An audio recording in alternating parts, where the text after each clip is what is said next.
আমরা জানি আজাদ হিন্দ ফৌজ নেতাজি গঠন করেছিলেন। আসলে কিন্তু তা নয়।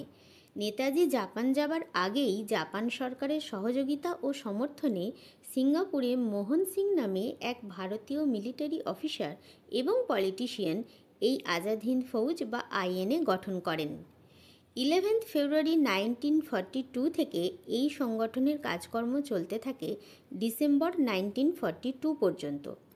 এরপর জাপান সরকারের সঙ্গে তাঁর মতভেদ হওয়ায় তিনি আইএনএ ডিসব্যান্ড করে দেন। ইন্ডিয়ান ইন্ডিপেন্ডেন্স লীগের প্রতিষ্ঠাতা রাসবিহারী বোস এই সময় সিঙ্গাপুরে ছিলেন।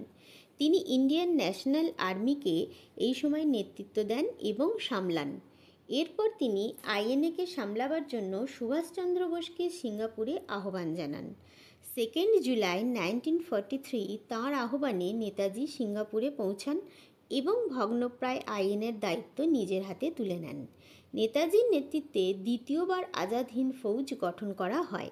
তাই আমরা সবাই জানি নেতাজি সুভাষচন্দ্র বোসই আজাদ হিন্দ ফৌজের প্রকৃত প্রতিষ্ঠাতা।